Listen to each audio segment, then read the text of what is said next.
And he's just been absolutely amazing with his practice. Going to get to hear from him about growing his practice from zero to over 300 patients a week.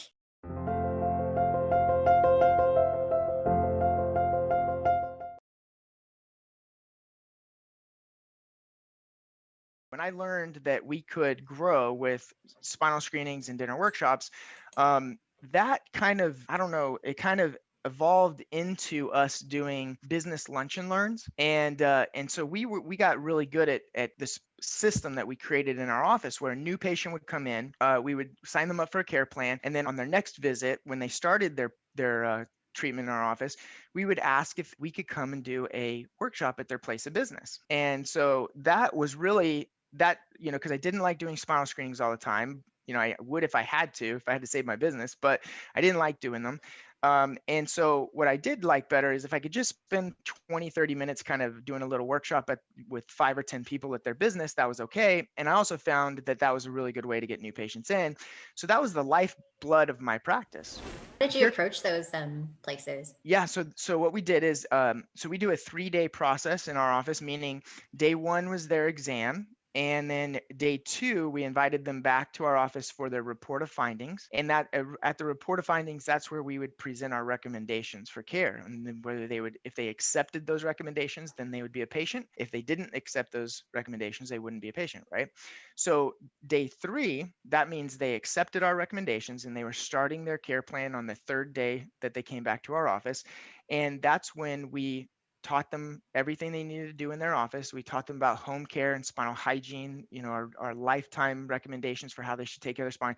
And then before they left that visit, that's where we said, all the information that we have here, we'd love to be able to present that in the community. And the best way to do that a lot of times is your place of business and where you work. Do you think we'd be able to set up a workshop, or do you have, somebody that we could talk to at your place of business, to tell them what we do and how we could educate your employees and help, decrease sick time, increase productivity, and those types. And it didn't work all the time, but we found that it was consistent. We'd have at least one or two a month, which really helped the new patients to keep flowing in. That's brilliant. You never know who your patients actually know. I mean, when you're being introduced in by a patient, it's more of a warm introduction than Right. just Oh, calling up a company. Hello. absolutely. And when they just started care, they're excited about their care, they're excited Mhm. about the office, and thought, if we're doing workshops in front of people, at their business, wonder if we could start to do workshops online. And I guess technically they call them webinars now, right?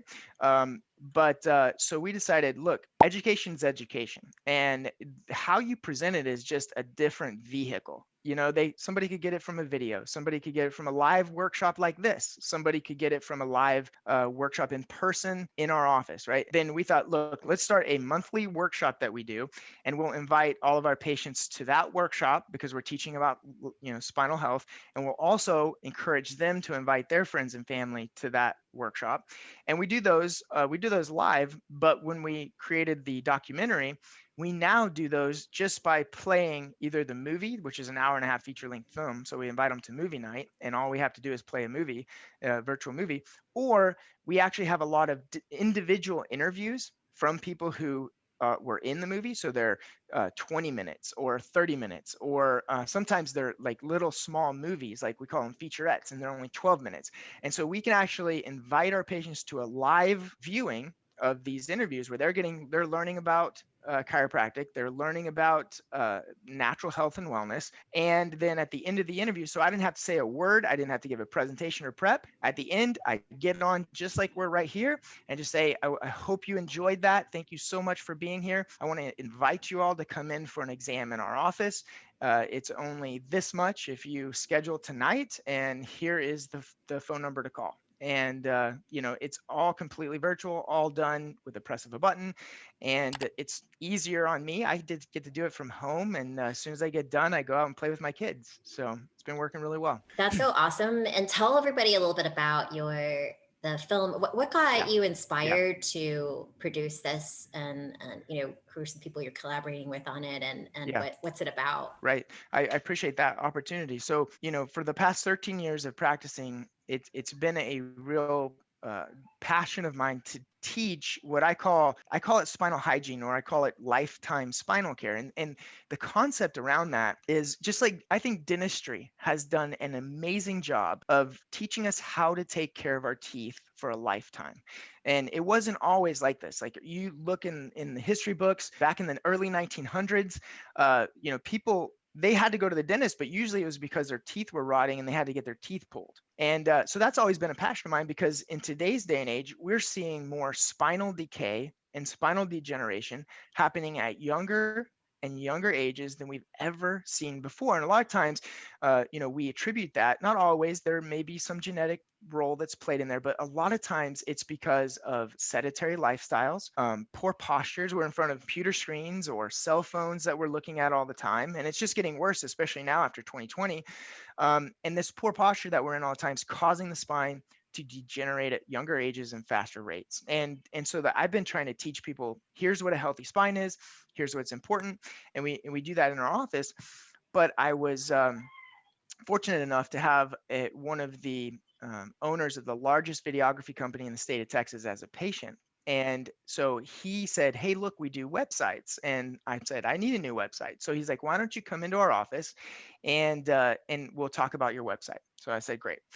Well, when I showed up at his office, he was having a special meeting, and they do short films and they do documentaries. And they were meeting with a natural healthcare practitioner out of California. And they were talking about a documentary that they were wanting to get to Netflix on, and I think it was something on nutraceuticals or something like that.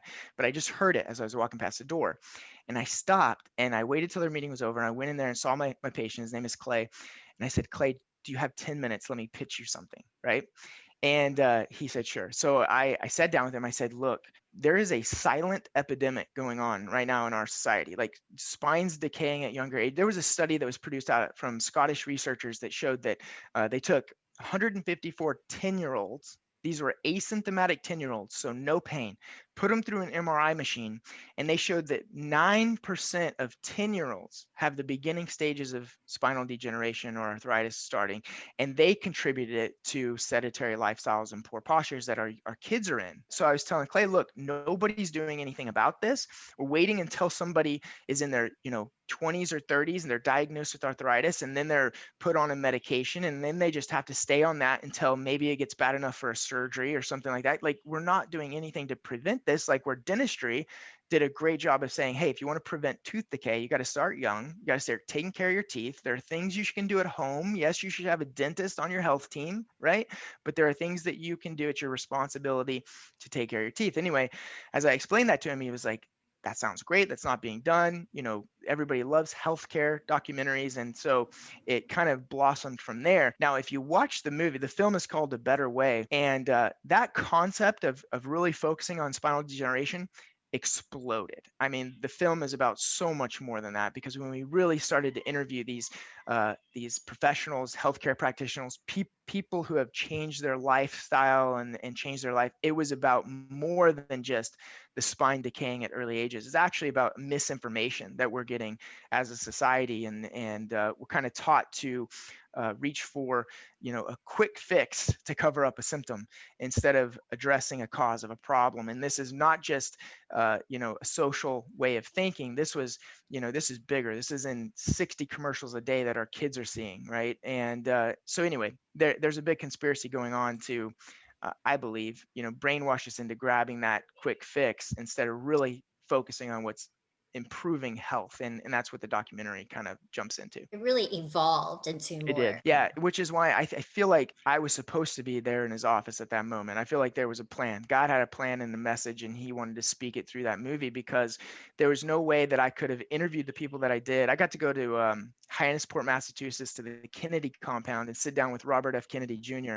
and interview him about the, corruption going on in our pharmaceutical industry.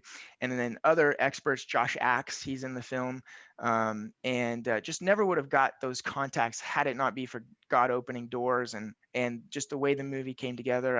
I really feel like there's a message there that needs to be told, and I'm fortunate to be one of the people involved in delivering that message. Just got chills, like Providence, right? What is the website, just so that everybody can check it out as well? So the website is a betterwayfilm.com. I love what you said about this film being really about that, and because it is something that you're okay with other practitioners sharing with their patients For in sure. something like a Zoom room, right? Like, Right, absolutely. And when you like you can purchase the film for like $30, but you get way more than just the film. You also get, all the interviews that we did. So there was with RFK, with Josh Axe, with David Erb from Dallas, with Dr. Gilles Marsh, who's one of the vice presidents of public relations at Life University. I mean, just amazing 4K interviews done, high definition. And so the public, they might watch the movie, most of them probably haven't seen it. So when you do a movie night and you could do a virtual movie night, it's really a big draw, especially the first couple of times that you do it.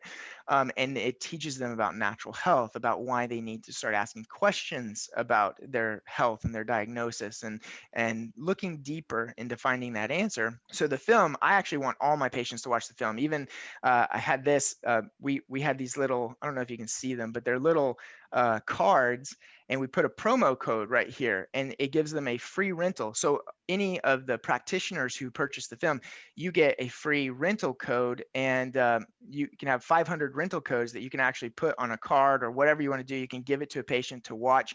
And I do that with our new patients if they've never seen it, because I find, if they came in for an exam and then I want to educate them. Like I used to do doctor's reports. I don't know if anybody's ever heard of doctor's reports, but what that is 3 nights a week. I used to stay at my office. 7 p.m. is when it started, and I would talk until about almost 8 p.m., right? And then we would go over their films. And it was so late that we would stay at the office. Well, number one, I didn't want to do that anymore. But number two, you can't really do that anymore, have those big classes and things at your office. So what we do is we have patients who come in for their new patient exam, and I say, hey, can you watch this film before you come back for your report of findings? It'll really show you a lot about what we do here in our office. And then I give them that free rental code. And so it's almost like a virtual report of findings. They come back to see their x-rays and to understand why they need care in the office. And they've already been educated through this film. So it ended up working out really well.